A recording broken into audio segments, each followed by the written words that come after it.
এই ম্যাথটার ক্ষেত্রে integration cos square something, কস স্কোয়ারের ইন্টিগ্রেশন আমরা জানি না, যার কারণে আমরা কস স্কোয়ারের ত্রিকোণমিতিক ফর্মুলার সাহায্য নিব। আমরা জানি কস স্কোয়ার এক্সের ত্রিকোণমিতিক ফর্মুলা হচ্ছে এই টুটাই পাশে চলে গিয়ে 1 প্লাস কস টু এক্স।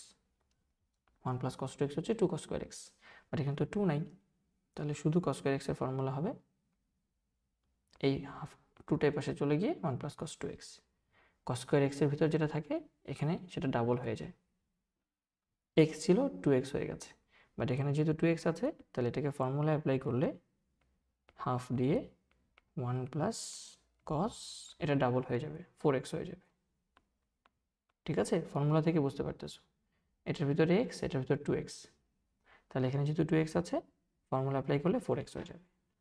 এখন তো সিম্পল ইন্টিগ্রেশন, আমরা জানি শুধু 1-এর ইন্টিগ্রেশন হচ্ছে x, তাহলে half of x plus half of cos x এর ইন্টিগ্রেশন হচ্ছে শুধু sin x, তাহলে আমরা এখানে লিখবো শুধু sin x,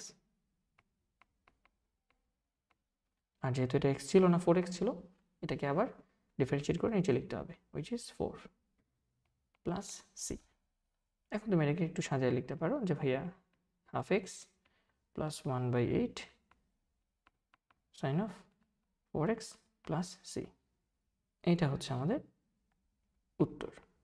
হোপফুলি আমরা ম্যাথটা বুঝতে